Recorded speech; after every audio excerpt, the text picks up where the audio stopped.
अस्सलाम वालेकुम। आज का जो हमारा टॉपिक है टीबी यानी कि ट्यूबरक्लोसिस और रेस्पिरेटरी सिस्टम की लास्ट टॉपिक है। सेकंड ईयर रेस्पिरेटरी सिस्टम की लास्ट टॉपिक है। तो आज इसकी हम डिफिनेशन करेंगे, इसकी sign and symptom and transmission पे बात करेंगे कि ये किस तरीके से एक पर्सन से दूसरे पर्सन में ट्रांसफ़र होती है, ठीक है।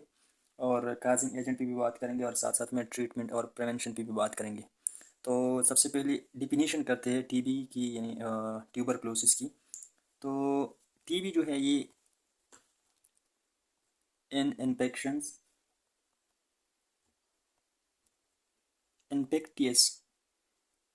Infectious pulmonary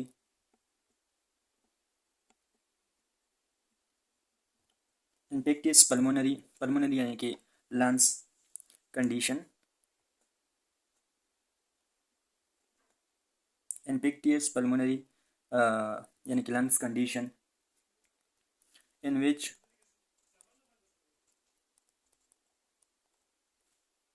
formation of tubercles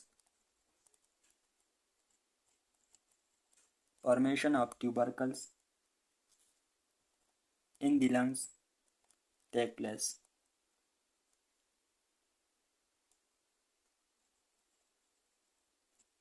अब ट्यूबरकल्स क्या है, और जिस तरीके से मैंने पल्मोनरी का मतलब होता है लंग्स। तो लंग्स से जो ब्लड वेसल निकलते हैं, तो इसलिए ये पल्मोनरी वर्ड्स यूज होते हैं। तो ट्यूबरकल्स क्या है, और जो ट्यूबरक्लोसिस है ये कहाँ पे स्पेशली अक्रेंस इसकी कहाँ पे होती है। तो यहाँ पे आपको ये डार्ट नज़र आ रही है। ये डिटेल से हम ट्यूबरकल्स को डिस्कस करेंगे कि ट्यूबरकल की फॉर्मेशन किस तरह होती है लंग्स में। लेकिन यहाँ पे आसानी के लिए आप देख रहे हैं कि ये एक डेड सेल जो है यानी कि डेड टिश्यू होती है लंग्स में। जब बैक्टीरिया आता है और ट्यूबरक्लोसिस काज करती है, तो ये डेड टिश्यू होती है लंग्स के अंदर, ठीक है। तो ये एक सैम्पल सा डिफिनीशन है ट्यूबरक्लोसिस की। इसकी ट्रांसमिशन पे बात करते हैं। तो ट्रांसमिशन इस तरह ही होती है कि जब हम कांसते हैं या बात करते हैं, ठीक है, तो जो जो हमारी मुंह से जो ड्रॉपलेट निकलती है माइक्रोस्कोपिक जो ऐसे वो नज़र नहीं आता। तो जब वो कोई और बंदा करीब हमारे पास होता है, करीब होता है, तो उनको लगने की चांसेस बहुत ज़्यादा होती है, ठीक है। तो ट्रांसमिशन इसकी इस तरह होती है कि थ्रू माइक्रोस्कोपिक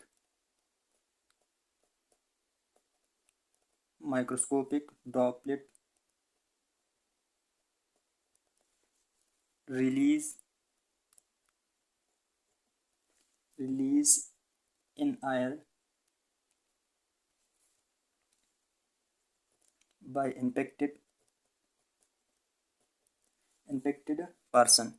जो पर्सन ट्यूबरक्लोसिस से इन्फेक्ट हुआ है, तो उसके मुंह से जो ड्रॉपलेट निकलती है, जो माइक्रोस्कोपिक ड्रॉपलेट होती है, जो वेपर्स होती हैं, तो उसके साथ जब करीब साथ दूसरा बंदा खड़ा होता है या बैठा होता है, तो वहाँ से उनको लगने की चांसेस ज़्यादा हो जाती है, ठीक है। तो through microscopic droplet release in air by infected person. तो ये इस वजह से भी लग सकती है, या थ्रू कफिंग, जब हम खांसते हैं तो भी लगने के चांस होते हैं, या स्नीजिंग की वजह से भी हो सकती है, दूसरे बंदे को इजीली लग सकती है, ठीक है। बात करते वक्त भी ड्रॉपलेट निकलती है मुंह से, तो टाइगिंग की वजह से भी हो सकती है, ठीक है। लाफिंग की वजह से भी हो सकती है, जब हम हंसते हैं तो भी दूसरे बंदे को लगने की चांसेस बहुत ज़्यादा होती हैं, ठीक है। तो ये तो उसकी हो गई ट्रांसमिशन की किस तरीके से एक बंदे से दूसरे बंदे तक किस तरीके से ये ट्रांसफ़र हो सकती है ट्यूबरक्लोसिस, ठीक है। अच्छा, इसकी साइन एंड सिम्टम्स की अगर बात करें, तो इसकी 2 पेजेस की साइन एंड सिम्टम होती हैं। 2 पेज में इसकी साइन एंड सिम्टम्स जो है वो डिवाइड हो गई है। एक को हम लेटन टीबी कहते हैं, लेटन टीबी, ये हम डायग्राम के थ्रू इजीली डिस्कस करेंगे। एक होते है लेटन टीबी और दूसरा होता है एक्टिव।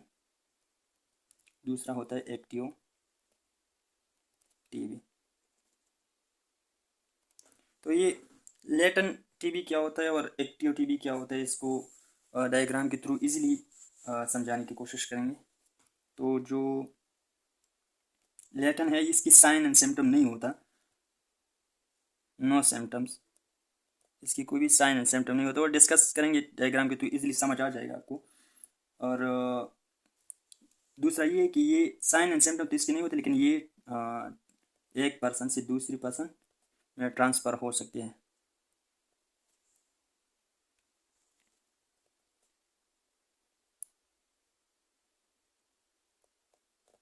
एक पर्सन से दूसरी पर्सन में ये इजीली साइन एंड सिम्टम तो इसके लिए नहीं होते, लेकिन ये एक पर्सन से दूसरी पर्सन में ट्रांसफ़र हो सकते हैं। और इसकी जो अगर वर्ल्ड वाइड बात करें तो इसकी अगर 3 बंदे हैं तो 3 में एक ज़रूर ये पाए जाते हैं, ठीक है।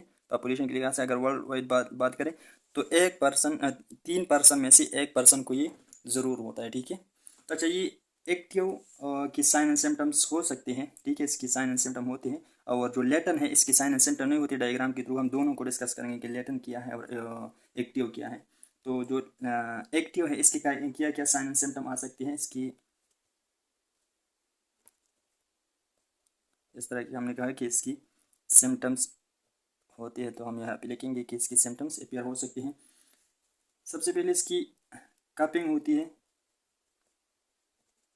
कपिंग होती है इसकी, और ये कपिंग जो है ये डेट लास्ट 3 मंथ्स या इससे भी ज़्यादा चल सकती है, 3 और मोर ये चल सकती हैं, ठीक है।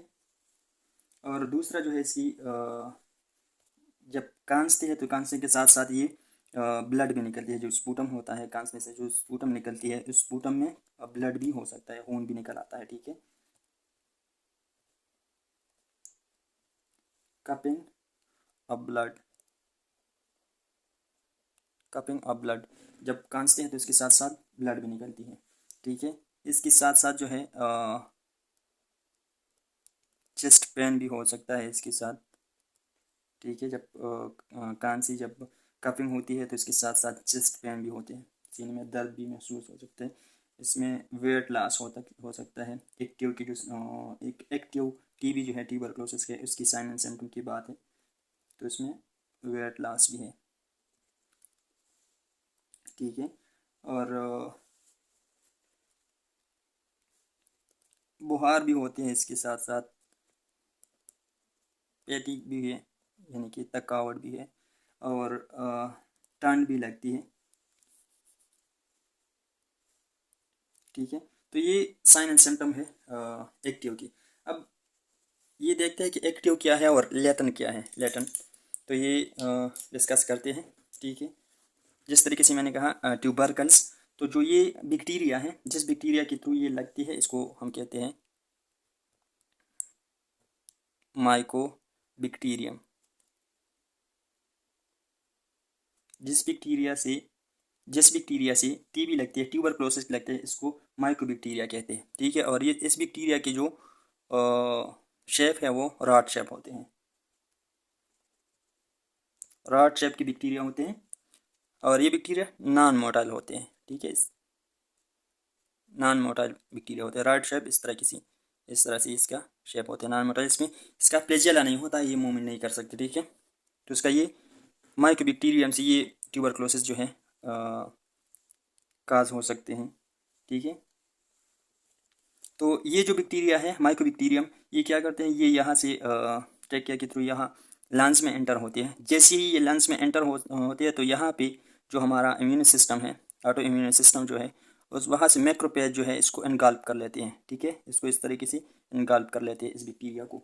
जब इस बैक्टीरिया को इनगल्फ कर लेते हैं तो ये माइकोबैक्टीरिया जो है इसकी ये खासियत होती है कि ये यहाँ पे भी बहुत क्विकली जो है स्प्रेड होती है, ये अपना डिवीजन जो है नहीं रुकता, ठीक है। तो यहाँ पे भी इसकी ये एबिलिटी है कि यहाँ पे भी जो जब ये माइक्रोफेज जो है इसको इनगल्फ कर लेते हैं, तब भी ये एक्टिव फॉर्म में होता है, ये डिवाइड हो रहा होता है। तो इससे ये इसको स्प्रेड होने से यानी कि फैलने से रोकने के लिए यहाँ पे और मैक्रोफेज जाते हैं और इम्यूनिटी सेल आ जाती है, ऑटो इम्यून सेल जो है वो आ जाती है और इससे इस तरीके से इसको घेर लेते हैं। ठीक है, इसको घेर लेते हैं स्प्रेड होने से, ताकि ये सारे लंग में स्प्रेड ना हो सके। तो इस तरीके से ये घेर लेते हैं। ठीक है, जब हमारा सिस्टम जो है किसी भी वजह से ये माल न्यूट्रिशन की वजह से या जनरली वीकनेस की वजह से अगर जब हमारा इम्यून सिस्टम वीक हो तो ये यहाँ रोक नहीं पाते और ये स्प्रेड हो जाते हैं, सारे लंग में ये स्प्रेड हो जाते हैं जी।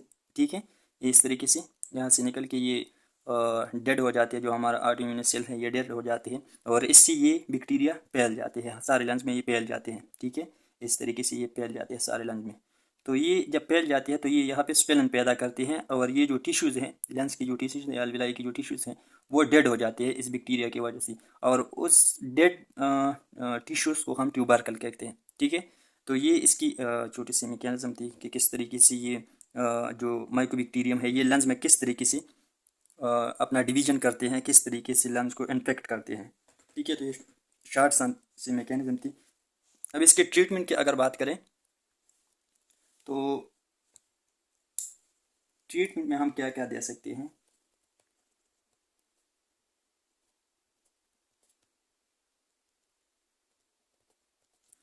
ट्रीटमेंट में एंटीबायोटिक दे सकते हैं हम।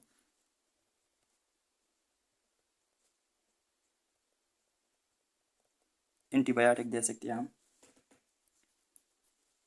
आइसोनाइज़ेड वगैरह दे सकते हैं, लेकिन ये एज पे डिपेंड करती है कि एज कितनी है। और ये एंटीबायोटिक जो है हम कंटिन्यूसली 6 मंथ से लेकर 9 मंथ तक किसी भी पेशेंट को देना होता है। ये एज पे डिपेंड करते हैं कि एज क्या है और इसकी इम्यून सिस्टम पे डिपेंड करती है। ठीक है, तो एंटीबायोटिक्स दे सकते हैं। और प्रिवेंशन पे अगर हम बात करें, ट्रीटमेंट में तो सिंपल हम एंटीबायोटिक दे सकते हैं। अगर प्रिवेंशन पे बात करें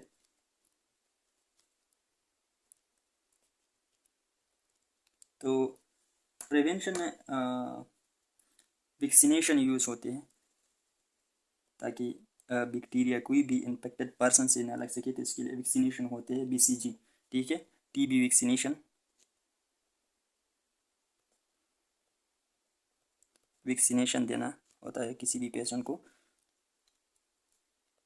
वैक्सीनेशन में BCG वैक्सीन। ठीक है, और दूसरा जो प्रिवेंशन होते हैं आइसोलेशन। आइसोलेशन, जो पर्सन है जो इन्फेक्ट हुआ है उसको आइसोलेट करना पड़ता है ताकि वो दूसरों को ये बैक्टीरिया उससे लग ना सके। ठीक है, तो isolation of patient, isolation of patient. ठीक है, और इसके साथ साथ जो है वेयरिंग मास्क,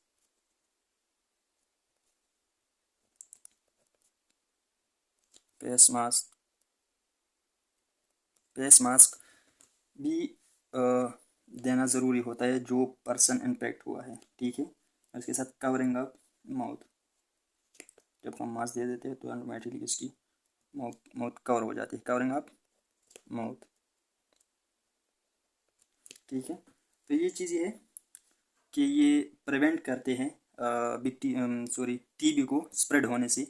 ठीक है, वेंटिलेटिंग रूम भी है, मेंटेनेंस भी है, और इसके साथ साथ हाइजीनिक कंडीशन भी है। ठीक है, ये सारी चीज़ें जो है प्रिवेंशन में आती हैं, TB की प्रिवेंशन में आती है। ठीक है, और इसके साथ साथ ज़रूरी ये भी होता है कि आपकी जो इम्यून सिस्टम है इसके लिए आपकी उसको स्ट्रांग करना पड़ता है। ठीक है, जनरल वीकनेस जब होती है, जिस तरीके से मैंने डायग्राम में एक्सप्लेन किया कि जनरल वीकनेस की वजह से यहाँ जो ये इम्यून सिस्टम, ये इम्यून सेल्स हैं, ऑटो इम्यून सेल्स जो है ये इसको रोक नहीं पाते और ये स्प्रेड हो जाते हैं, जिससे TB जो है इन्फेक्शन सारे लंग में फैल जाते हैं। ठीक है, तो ये भी है, और इसके साथ साथ प्रिवेंशन में ये भी आते हैं कि ज़्यादा क्राउड जब ज़्यादा क्राउड होता है वहाँ पे चांसेस ज़्यादा होते हैं लगने से, लगने की चांसेस ज़्यादा हो जाते हैं, रिस्क फैक्टर ज़्यादा हो जाती है।